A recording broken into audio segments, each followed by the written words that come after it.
Irmãos, antes de nós abrirmos a palavra do Senhor, para a exposição da palavra do Senhor, deixa eu perguntar uma coisa para as crianças aqui. Primeiramente, crianças, quando vocês pensam em Deus, qual imagem vem à mente de vocês?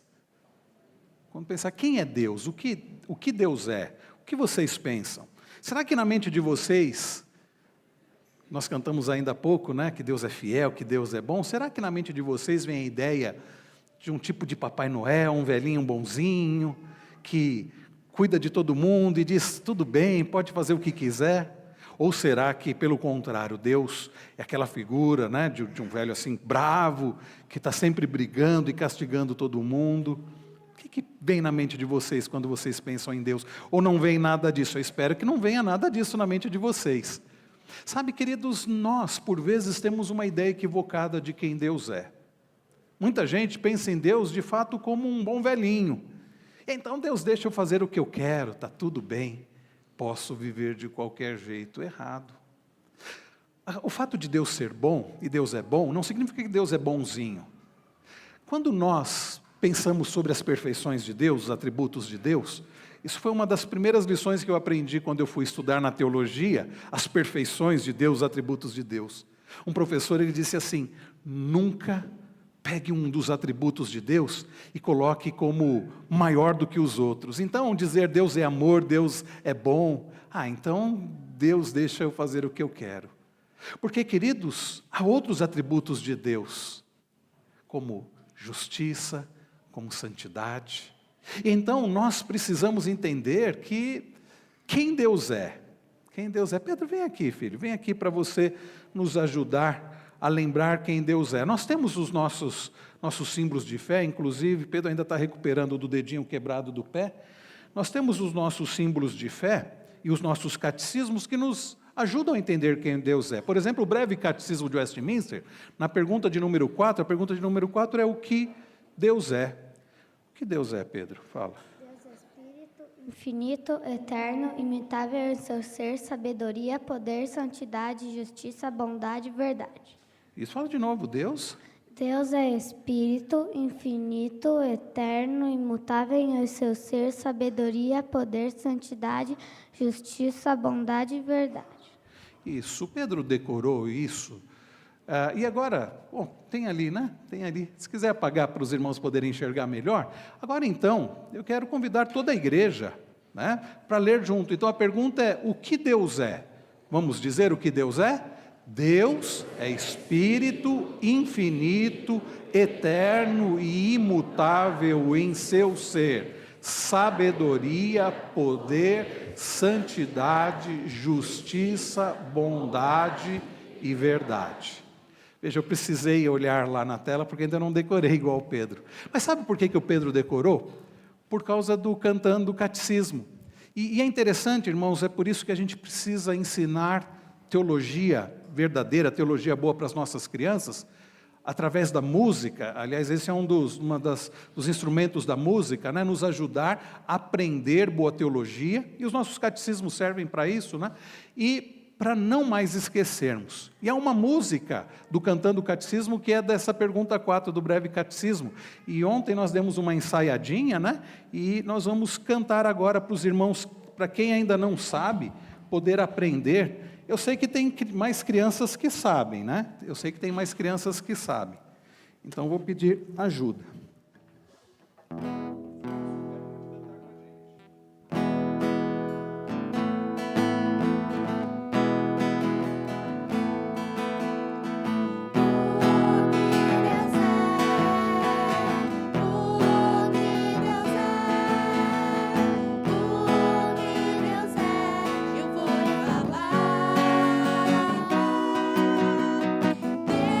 Deus é Espírito,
Muito bem, nós aprendemos o que Deus é. E nós vimos, queridos, de acordo com o catecismo, que Deus não é somente bom. Pode colocar novamente? Deus não é somente bom. Deus, Ele é Espírito infinito. Daí, pensar em Deus como um velhinho, está errado, porque Deus é Espírito, né? Mas Ele é eterno e Ele é imutável, Ele não muda no seu ser. Mas Ele também é imutável em sabedoria, em poder, em santidade, justiça, bondade e verdade. Então Deus não somente é bom, Ele é justo e santo. Com isso em mente, agora abra a sua Bíblia lá em Miqueias capítulo 3. Miqueias capítulo 3. O livro de Miqueias que nós temos feito a exposição nessas últimas semanas e meses, e a nossa intenção é ir até o final, expor todo o livro de Miqueias. Miqueias capítulo 3, nós estamos hoje encerrando o capítulo 3, nós vimos até o verso 8 na semana passada, e hoje nós vamos dar continuidade a partir do verso de número 9, Miqueias capítulo 3, a partir do verso de número 9, e esta é a palavra do Senhor para todos nós, para as crianças, para os adolescentes gostam de sentar mais no fundo, né? Ficar com o celular. Mas essa é a palavra do Senhor para os jovens, adultos, para aqueles que aqui estão, para aqueles que nos acompanham pela transmissão. E este é o momento que o Senhor vai falar conosco, e então preste bastante atenção. Miqueias capítulo 3, a partir do verso 9, diz assim: escutem agora isto, governantes da casa de Jacó e chefes da casa de Israel, vocês que detestam a justiça e pervertem tudo o que é correto, que edificam Sião com sangue e Jerusalém com iniquidade. Os seus cabeças dão as sentenças por suborno, os seus sacerdotes ensinam por interesse, e os seus profetas adivinham por dinheiro, e ainda se apoiam no Senhor dizendo: não está o Senhor no meio de nós?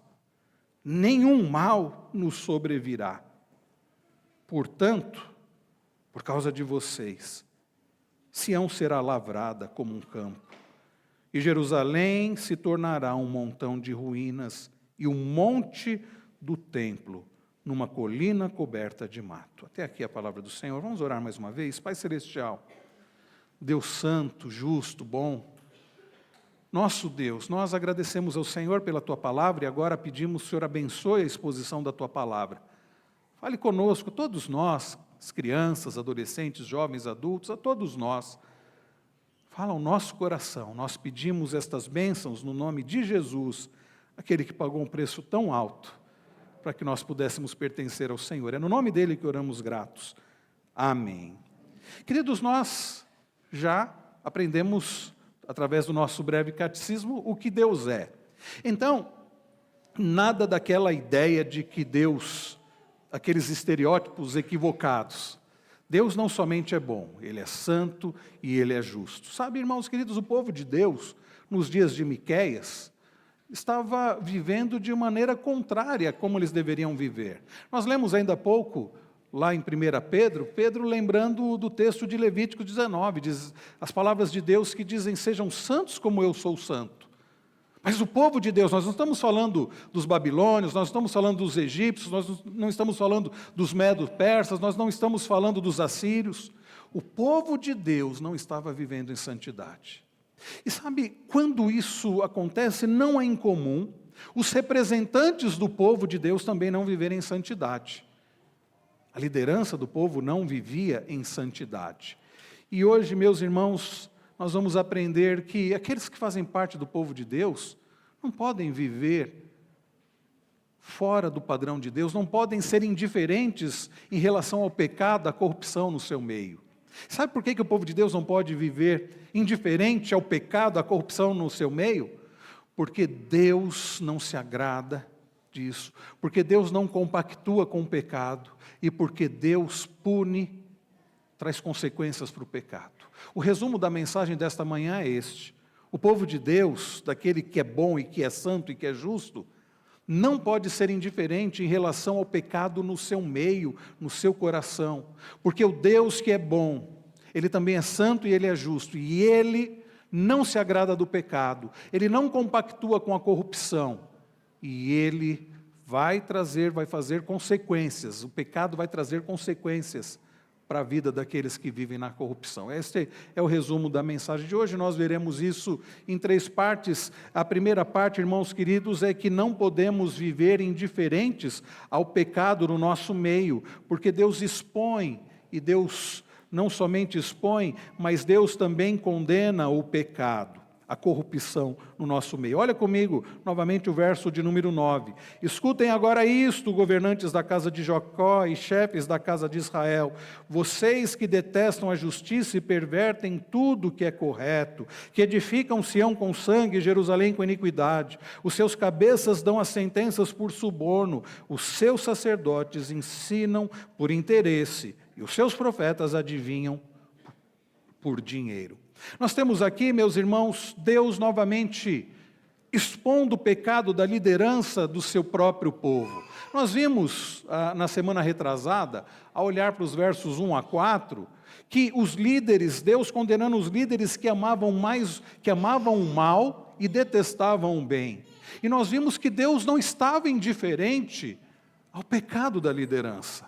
Nós vimos isso dos versos 1 a 4. Semana passada nós olhamos para os versos 5 a 8 e nós vimos sobre os profetas, os profetas que faziam o povo de Deus errar.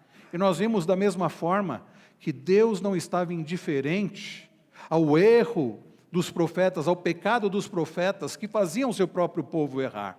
E agora, ao olhar dos versos 9 a 12, na conclusão do capítulo, nós aprendemos então que nós não podemos estar indiferentes ao pecado no nosso meio, seja na liderança, seja na nossa vida, seja no nosso coração. Então percebam, meus irmãos, que o texto diz, Deus volta a tratar com os governantes do povo de Deus, mais uma vez, verso 9, escutem agora isto. E a quem ele se dirige? Governantes da casa de Jacó e chefes da casa de Israel. Mais uma vez, Deus, através do seu profeta, se dirigindo à liderança do povo. O povo tinha os seus governantes. Cada uma das 12 tribos de Israel tinha os seus anciãos, que eram os chefes, os cabeças de tribo, que eram governantes. Gente que liderava, gente que conduzia, gente que executava, então, as leis, que governava o povo de Deus. E Deus, então, traz esta acusação tão séria que o seu povo não poderia estar indiferente. Olha o que ele diz na sequência do verso 9. Vocês que detestam a justiça e pervertem tudo que é correto. Esses líderes, meus irmãos, esses governantes que lá no verso de número 2, Deus já os havia acusado de amar o mal e detestar o bem, eles deveriam, sendo governantes do povo de Deus, deveriam amar a justiça. Agora percebam que Deus os acusa de detestarem a justiça. É o que Deus já havia acusado lá no verso 2. Eles detestavam o bem. E Miqueias diz que eles detestavam a justiça, ou seja, eles odiavam a justiça. Na verdade, meus irmãos, aqueles líderes do povo de Deus deveriam, diante do Deus que é justo, diante do Deus que é bom, diante do Deus que é santo, deveriam imitar o caráter de Deus. Um líder dentro do povo de Deus deve imitar o próprio Deus, que é o supremo rei, o grande líder. E sendo Deus, como nós fomos lembrados através do breve catecismo, um Deus que é santo, um Deus que é bom, um Deus que é justo, os líderes do povo de Deus devem devem ter este mesmo caráter. Esses líderes deveriam, como Deus ordena e como Deus age, promover e fazer o que é correto, promover a justiça, o direito, o bem. Mas não era isso que eles faziam. O texto diz, meus irmãos, que eles distorciam o que é correto, o que é certo. A palavra aqui, que aparece no final do verso de número 9, pervertendo tudo o que é correto. A palavra correto aqui é a ideia de certo, a ideia do que é bom, a ideia do que é reto. Aquilo que é condizente com o caráter de Deus, que nós fomos lembrados ainda há pouco, é bom, é santo, é justo. Essa é a ideia de correto. Irmãos queridos, nós servimos um Deus cujo caráter é santo, cujo caráter é bom, cujo caráter é justo. Mas aqueles líderes do povo de Deus Faziam aquilo que era contrário ao caráter do próprio Deus, odiando aquilo que é bom, aquilo que é santo, aquilo que é justo, agindo de forma contrária à bondade, à justiça, à santidade.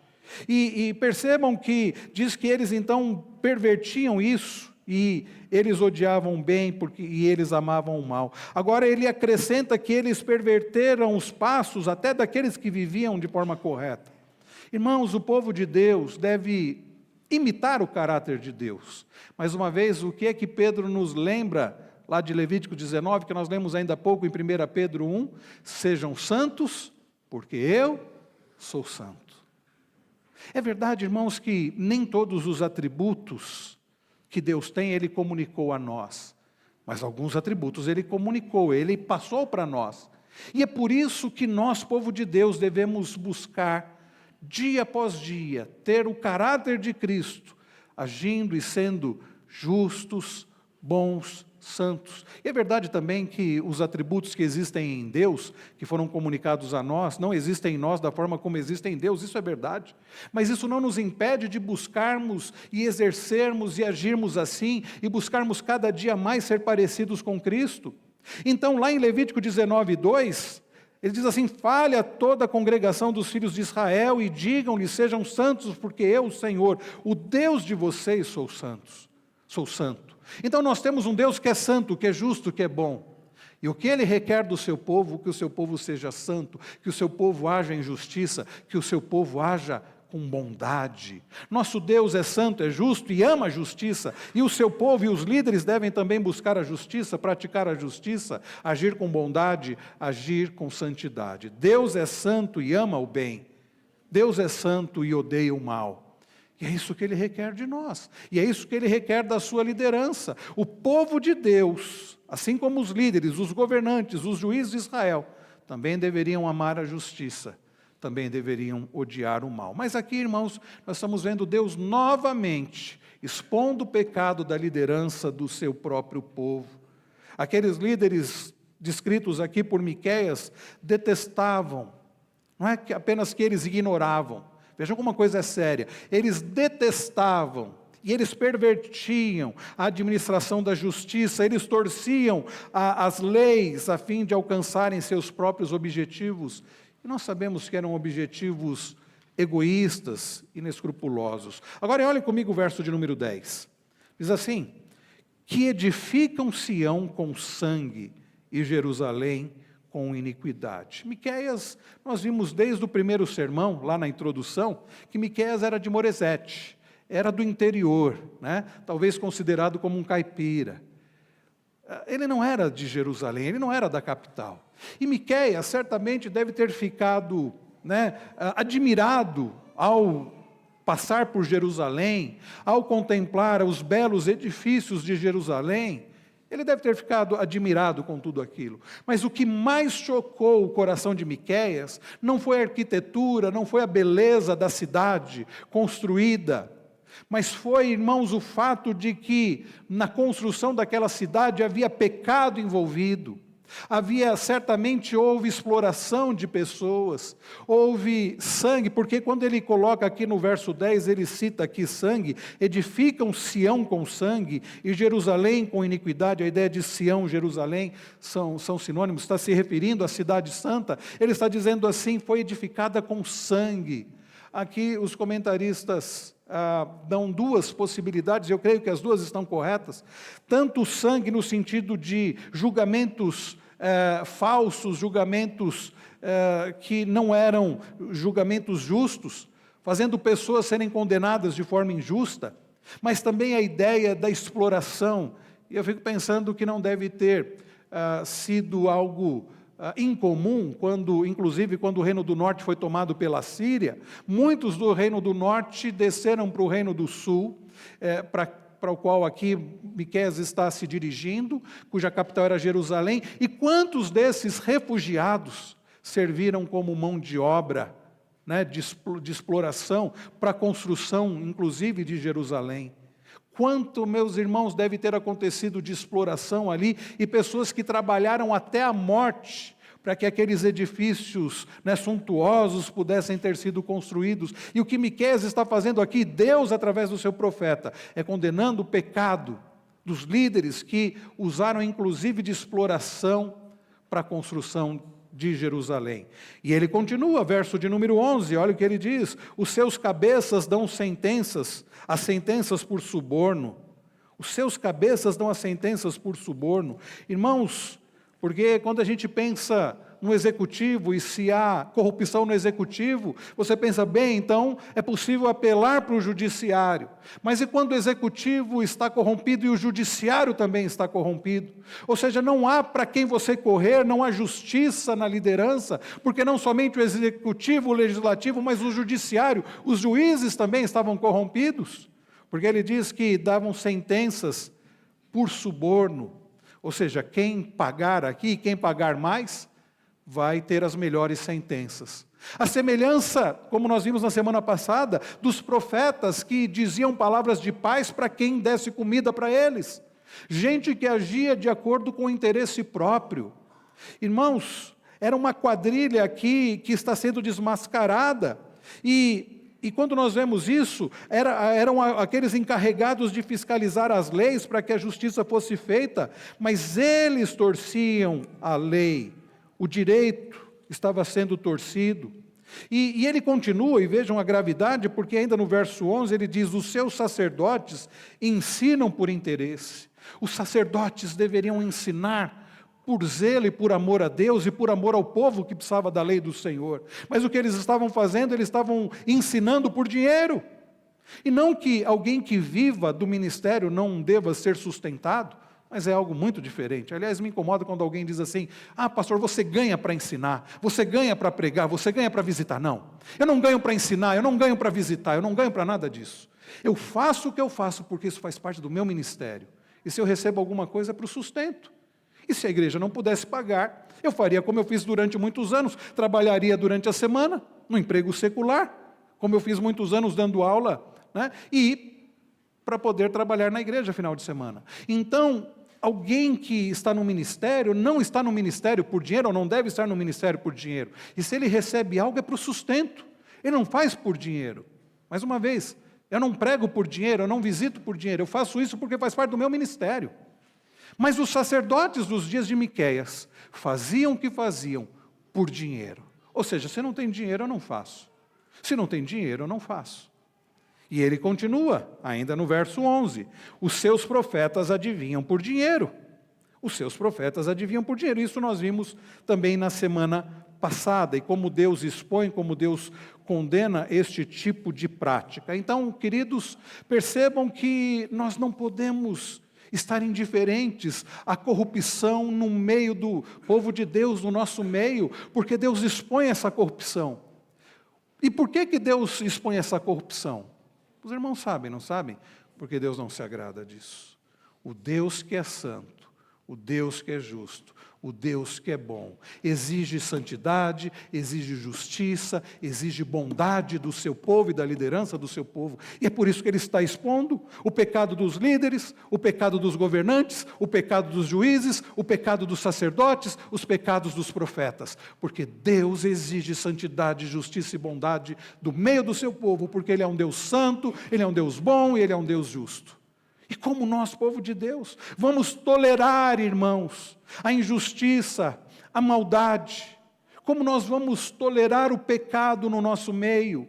Como nós vamos tolerar, queridos, a corrupção na nossa liderança? Como nós vamos tolerar a corrupção entre os nossos irmãos? Como nós vamos tolerar a corrupção do nosso próprio coração? A igreja, meus irmãos, não pode tolerar isso. É por isso que nós temos, inclusive, código de disciplina na nossa igreja. É por isso que é responsabilidade da liderança, inclusive, disciplinar aqueles que não estão vivendo em santidade, que não estão vivendo em justiça, que não estão vivendo em bondade. E vejam, nós não estamos dizendo que nós vamos conseguir viver de forma perfeita. Nós sabemos que não, só Deus é perfeito. Mas isso não significa que nós não devamos tratar daquilo que está errado no nosso coração, daquilo que está errado no nosso meio, daquilo que está errado na igreja, no povo do Senhor, porque Deus não se agrada disso. Mas há mais um motivo. Deus não somente expõe porque Ele não se agrada disso, como Ele não compactua com isso, por não se agradar disso. Nós vamos para o nosso segundo ponto aqui. Deus não compactua com isso. Olhem a continuação do versículo 11, o final do versículo 11. E ainda se apoiam no Senhor. É o nome de Deus aqui, o nome Deus do pacto, da aliança, Yahvé. E ainda se apoiam no Senhor dizendo: não está o Senhor no meio de nós?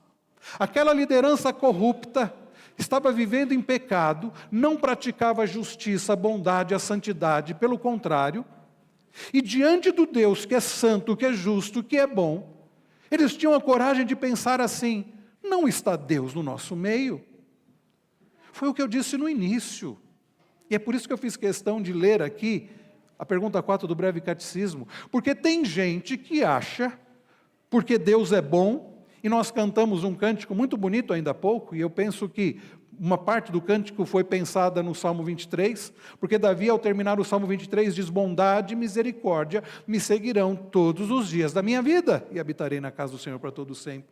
E nós cantamos: tua bondade me seguirá, Senhor. E nós cantamos: és fiel em todo tempo tu és bom, tão bom, e é verdade. Mas isso não significa que nós possamos acreditar que o fato de Deus ser fiel, de Deus ser bom, da misericórdia do Senhor e da bondade do Senhor nos seguirem até o final da nossa vida, Deus está indiferente ao nosso pecado e Deus estará conosco. Não. Isso é um grande engano, um ledo engano. Não está o Senhor no nosso meio? A resposta é não. Porque este não está o Senhor no nosso meio não é que Deus continua presente, que Deus continua sendo o nosso Deus, não é isso. É como se Deus estivesse aprovando. O Senhor não está aprovando tudo o que estamos fazendo? E a resposta é um sonoro não. Deus não aprova, não compactua com o pecado do seu povo. Olha o que ainda eles têm coragem de dizer, e aí Miqueias dizendo o que eles pensavam e diziam: nenhum mal nos sobrevirá. Mentira? Não é verdade? Mais uma vez, queridos, e nós lemos em 1 Pedro, capítulo 1, ainda há pouco: vocês que se referem a Deus como Pai, não vivam de qualquer jeito. Se portem, diz Pedro, com temor durante o tempo da peregrinação de vocês, porque Deus julga segundo a obra de cada um. Sabe, irmãos, nós temos enfatizado as maravilhosas doutrinas da graça, e é maravilhoso ver também que tem gente que vem de igrejas legalistas, que se referem a Deus, e a teologia deles é um Deus mau, um Deus punitivo, um Deus que está sempre disposto a nos castigar, um Deus para quem nós precisamos sempre provar que somos filhos dele, e que precisamos fazer tudo certo para Deus nos abençoar. E as pessoas que vêm de um contexto assim, ao terem contato com as doutrinas da graça, elas sentem um profundo alívio. Ao terem contato com o evangelho da graça, elas ficam maravilhadas, porque lhes é tirado um peso dos ombros, e de fato as doutrinas da graça são maravilhosas, porque ensinam, meus irmãos, que nós não somos abençoados e salvos por aquilo que nós fazemos de bom, mas é por causa do que Cristo já fez. Agora, irmãos queridos, cuidado, porque as doutrinas da graça não devem nos levar a acreditar que o fato de sermos salvos pela graça, o fato de sermos abençoados apesar dos nossos deméritos, o fato de Deus ser misericordioso, bom, e da bondade e a misericórdia do Senhor nos seguirem todos os dias da nossa vida, que Deus vai tolerar o pecado no nosso meio. Nós que fomos salvos pela graça, e aí nós precisamos nos lembrar sempre de Efésios 2, 8 e 9, nós não somente fomos salvos pela graça, ele diz assim: pela graça vocês são salvos mediante a fé. Isso não vem de vocês, isso é o dom de Deus, não de obras para que vocês não se gloriem. Mas aí Paulo vai continuar e dizer assim, que nós somos feitura dele, criação dele, criados para as boas obras. Sejam santos porque eu sou santo. Estas foram as palavras do Senhor para o seu povo, o povo que Ele libertou. Não porque o povo merecia, mas por graça. Povo que Deus escolheu, não porque era um povo bom, mas por graça. Povo que Deus abençoou, sustentou e guiou, não porque merecia, mas por graça. Mas povo que deve agora, como povo do Senhor, como filhos de Deus, viver em novidade de vida. Então dizer, eu estou em pecado, mas tudo bem. Cuidado, porque não está tudo bem? Porque Deus odeia o pecado, a Bíblia diz que Deus odeia o pecado. Não há em Deus mal nenhum, e Ele odeia o pecado, e Ele continua dizendo, sejam santos meu povo, porque vocês são meus e eu sou santo, e vocês devem ser meus imitadores. Lembram as palavras de Paulo? Sejam meus imitadores como eu sou de Cristo. E Cristo é santo, e Cristo é justo, e Cristo é bom. E os discípulos de Cristo também devem ter o caráter de Cristo. Então, meus irmãos, é um erro achar que Deus compactua com o pecado, que Deus está no nosso meio. Davi pecou contra o Senhor, Davi adulterou, deu o jeitinho dele lá e tomou Batseba como sua esposa, fazendo com que o marido daquela mulher fosse morto. Urias, mas Deus não deixou isso passar. E mandou o profeta lá no palácio. E foi lá o profeta confrontar o rei e dizer, aquilo que você fez, eu sei, e você vai sofrer as consequências do seu pecado. E é curioso, irmãos, porque quando o profeta do Senhor vai tratar com Davi, o profeta diz assim, visto que você se arrependeu, você não vai morrer. E Davi se arrependeu, basta você ler o Salmo 32, o Salmo 51, houve arrependimento verdadeiro, e foi Deus quem disse que ele se arrependeu. Ele disse assim, mas a espada nunca mais vai se afastar da sua casa. O que você fez escondido, os seus filhos vão fazer na frente de todo mundo. A criança que está aí na barriga de Batseba, ela vai morrer. E de fato tudo isso aconteceu para mostrar, irmãos, que o fato de Deus ser bom não significa que Ele vai passar a mão na nossa cabeça e que vai nos isentar de todas as consequências do pecado. É verdade que a maior consequência em Cristo nós somos isentos, que é a da morte eterna. Mas não significa que aqueles que praticam pecado não vão sofrer as consequências. Eu conheço gente que serve ao Senhor, mas que por pecado teve a família destruída, se arrependeu, mas ainda hoje sofre as consequências do pecado que cometeu. Ah, mas Deus é bom, mas Ele não é bonzinho. Crianças, aprendam isso, Deus não é bonzinho, Deus é bom. Não brinque com Deus. Não ache que porque Ele é bom você pode viver de qualquer jeito. Não é assim. Ele nos ama, é verdade. Mas Ele não tolera o pecado. E por último, irmãos, nós vemos aqui no verso 12, qual é a resposta para aqueles que acham, Deus está no nosso meio, mesmo a gente vivendo na prática do pecado da corrupção.